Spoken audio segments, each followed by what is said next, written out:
We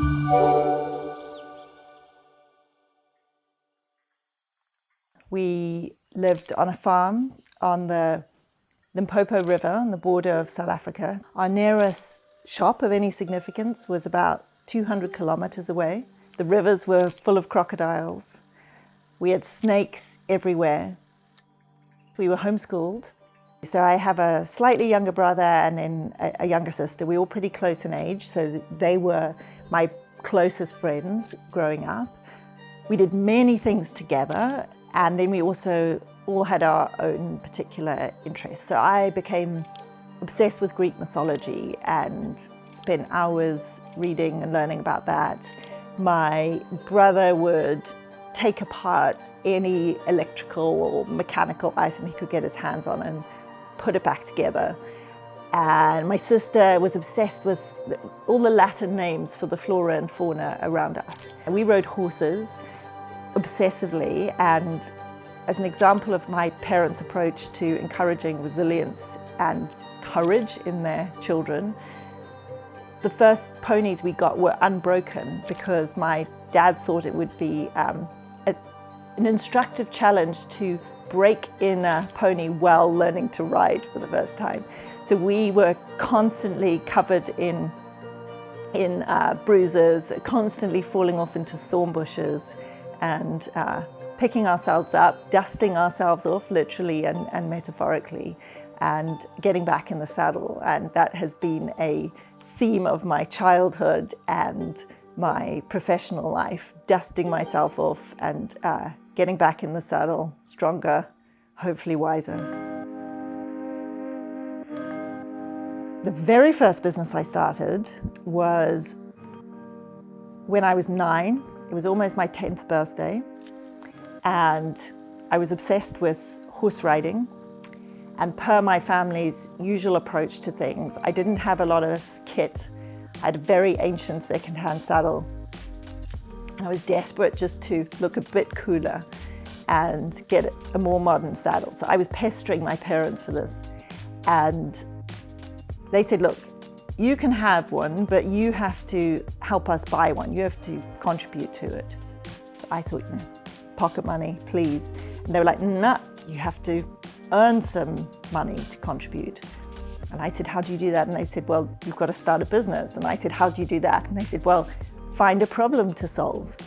And I cast my mind over the conversations that we had in our household. And my mother used to go on and on about how terrible it was to battery farm chickens for meat and for eggs. And I thought, oh, this is an interesting opportunity. Maybe I can create happy eggs.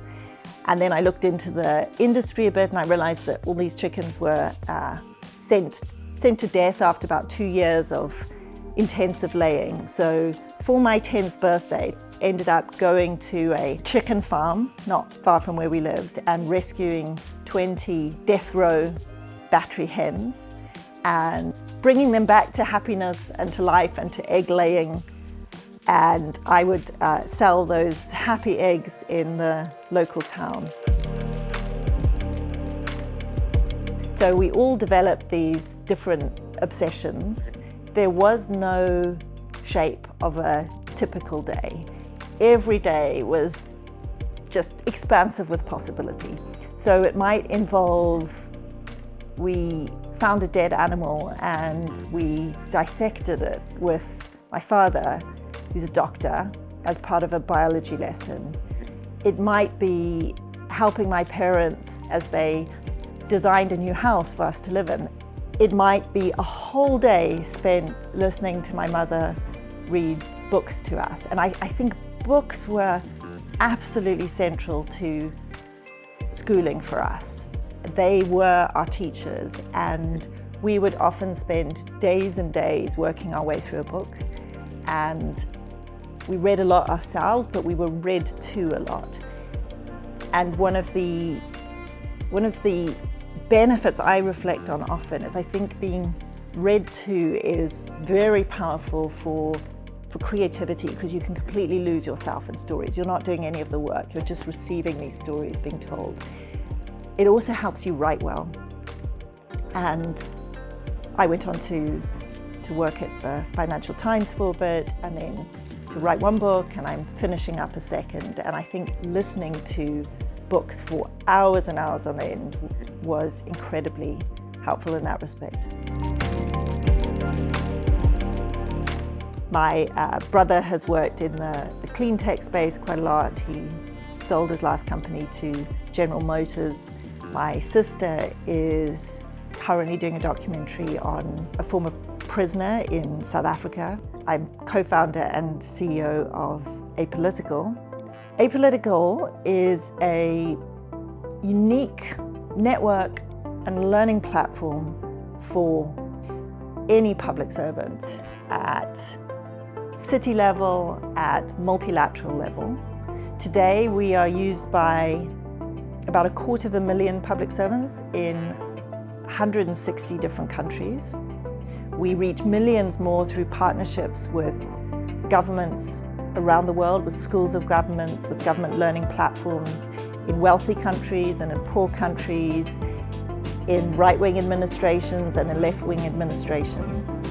And public servants use us to find and share best practice to common challenges and to improve their skills on areas that are central to success for governments in the 21st century, whether that's navigating AI or addressing climate change. And these are all conversations playing out on Apolitical in our communities of practice, where public servants in South Africa will be talking to public servants in Canada, where public servants in Brazil will be talking to public servants in the UK. Every one of us has at some point traveled to another city or country, heard about another city or country and thought, why isn't my government doing that? Every city, every country is different, but there is more in common in cities and countries with your near neighbors, often even with your distant neighbors, than there is that's different. So often public servants are working on similar challenges with similar solutions which are easily adoptable and adaptable. What could you unlock? What is the power of the hive mind of government if you could make it possible for any public servant anywhere in the world to, at the tip of their fingers, find the solutions, the hard-won lessons and solutions of other public servants in other cities and in other countries. So one way in which we think about quantifying the impact we want to have is to ask ourselves this question. What if we could take 1% of government's collective around 30 trillion annual budget and ensure it is spent 50% more effectively? That would unlock $150 billion each year for society. Whether you love government or hate it, whether you want big government or small government, whatever you think of government, governments are here to stay. They're affecting all of our lives, and making them better, making them smarter, making them fit for the time in which we live, rather than often remaining in the 20th, sometimes 19th century, seems like one of the most exciting problems in the world to work on. Because if you get that right, you change education for the better, you change health for the better, you ensure taxpayer dollars are spent more effectively.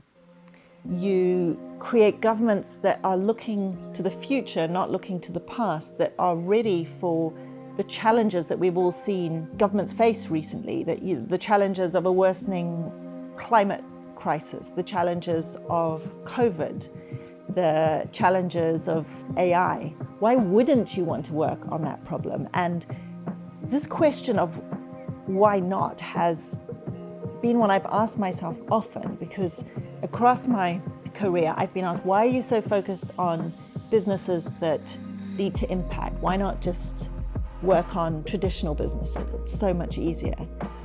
And The question I ask back is, why wouldn't you work on businesses that can make the world better? To me, the alternative seems insane. Like, we have this short and precious life. We live in a world with so many problems, and those of us who are lucky enough to be born to great educations and to comfortable lives and to opportunity, I feel it's an obligation almost to do things that matter and leave the world better.